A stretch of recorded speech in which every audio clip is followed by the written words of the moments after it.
చిన్నప్పటి నుంచి మీకు స్పోర్ట్స్ మీద ఇంట్రెస్ట్ ఉండిందా? నేను మా స్కూల్లో మాకు చెరువుంది. చెరువులో వదిలితే పోయి సాయంత్రం పూట ఆడే పనే. క్రికెట్ ఆడేవాడిని. తర్వాత యూనివర్సిటీకి వచ్చాక బ్యాడ్మింటన్ ఆడేవాడిని. స్పోర్ట్స్ అనేది నేను మీ ద్వారా నేనొక మెసేజ్ ఇయ్యాలనుకుంటున్నాను. చాలామంది స్పోర్ట్స్ అంటే మెడల్స్, ఉద్యోగాలు అనుకుంటారు. కాదు. యాక్చువల్లీ అదే నా నెక్స్ట్ క్వెషన్ కూడా. మీరు చెప్పే ఆన్సర్. స్పోర్ట్స్ అంటే physical exercise, mental strength, team game. ఇప్పుడు ఒక టీమ్ గేమ్ ఆడినప్పుడు ఆ టీంలో ఉన్న ప్రతి ఒక్కరితో కోఆర్డినేషన్, సమన్వయం చేసుకోవడం, ఒకరి అభిప్రాయాలను ఒకరిని గౌరవించుకోవడం, టీం వర్క్ చేయడం. దానివల్ల ఏంటంటే మెంటల్గా వాళ్ళు స్ట్రెంగ్త్ అవుతారు. అది ఇప్పుడు లేదు, అది రావాలి. చాలామంది పేరెంట్స్ని కూడా ఈ ఛానల్ ద్వారా అప్పీల్ చేస్తున్నారు. మీ పిల్లలు నిజంగా మానసికంగా, శారీరకంగా దృఢంగా ఉండాలంటే చిన్న చిన్న వాటికి స్ట్రగుల్ కాకుండా ఉండాలి. స్పోర్ట్స్ వైపు రావాలి, స్పోర్ట్స్ వైపు మొగ్గు చూపించాలి.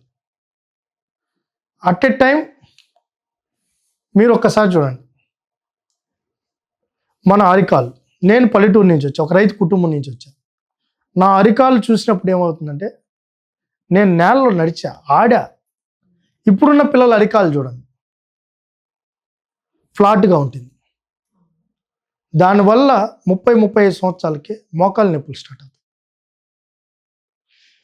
నేను మెడల్స్ కోసమో ఇంకోటి కోసమో ఆడమని నేను చెప్పను.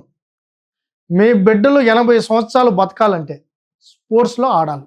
చాలా మంది అనుకుంటారు పేరెంట్స్, అంటే బయట ఆడుకుంటున్నారు కదా అని చెప్పి అసలు పని పాట లేదు, ఊరికే ఆడుకుంటున్నారు. కానీ డిసిప్లిన్ కూడా కదా, మంచిగా ఆటలాడడం వల్ల మీరు చెప్పినట్టు హెల్త్ బెనిఫిట్స్ కూడా చాలా ఉన్నాయి. నేను ఇంతకుముందు చెప్పా, క్రమశిక్షణతో పాటు ఒక రిలేషన్షిప్ బాండ్ చేసుకుంటుంది. వాడు అబ్జర్వేషన్ ఉంటుంది, ఎటు వ్యక్తి ఏం చేస్తున్నాడు, మనం ఏం చేయాలి, ఇంకా బెటర్గా ఎలా పర్ఫార్మెన్స్ చేయాలి. ఇప్పుడు ఒక బాల్ వస్తుంది, క్యాచ్ చేయడం, స్పాంటినియస్గా రియాక్ట్ అవుతుంది. బాడీలో అది ఒక రకంగా మనకు తెలియకుండానే ఐ పనిచేస్తుంది, బ్రెయిన్ పనిచేస్తుంది, నాకు అన్నీ ఎవ్రీథింగ్.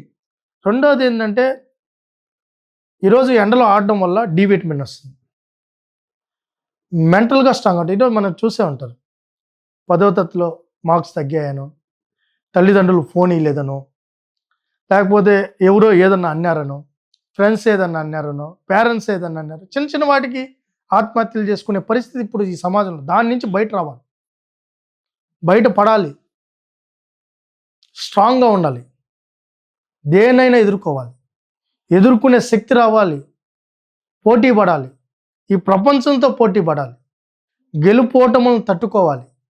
ఓడడం గెలవడం అనేది ఒక నిరంతర ప్రక్రియ.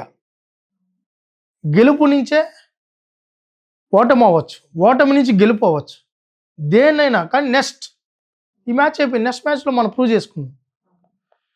పార్టిసిపేషన్ అనేది ఇంపార్టెంట్. మీ పిల్లల్ని భాగస్వాములు చేయించండి. ముందు చదువు ఒకటే కాదు. ఈరోజు మనం చూసాం సమాజంలో, నేను కొన్ని కంట్రీస్లో చూడండి, చైనా కావచ్చు, జపాన్ కావచ్చు, ఈరోజు బాగా అభివృద్ధి చెందిన దేశాలు అమెరికా కావచ్చు, మలేషియా, సింగపూర్, చదువు ఒకటే ప్రామాణికం కాదు. The best musician, the best artist, the best violin, లేకపోతే బెస్ట్ సింగర్, వాళ్ళు చూడండి. నేను ఈ మధ్య ఢిల్లీకి వెళ్ళా, ఒక హోటల్లో స్టే చేసినప్పుడు అక్కడ ఒక పెద్ద ఆర్ట్ ఉంది. దాని కాస్ట్ ఎంత అండి? 40 కోట్లు. ఏంటి దాంట్లో? ఇప్పుడు ఎంతమంది బాగా చదువుకున్న 40 కోట్లు ఒక ఆర్ట్ సంపాదించగలుగుతారు? మనం ఇంతకుముందే మీరు చూసారు, సచిన్ టెండూల్కర్ ఉన్నారు. ఎంతమందికి ఇన్స్పిరేషన్ ఆయన చదువుంది.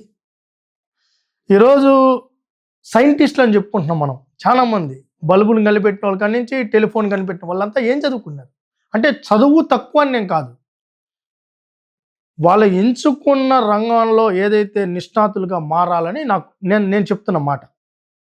స్పోర్ట్స్ కూడా అంతే, వాళ్ళు కాన్సన్ట్రేషన్ పెడుతుంది, గెలుపోటములు తట్టుకునే శక్తి ఇస్తుంది. అది చదువులో కానీ ఈసారి మార్క్స్ తగ్గాయి, నెక్స్ట్ బెటర్గా పర్ఫార్మెన్స్ ఇస్తాడు. దట్ మీన్స్ స్పోర్ట్స్కి మొత్తం సమాజంకి ఉన్న బంధం ఏంటని నేను చెప్పడం నా ఉద్దేశం.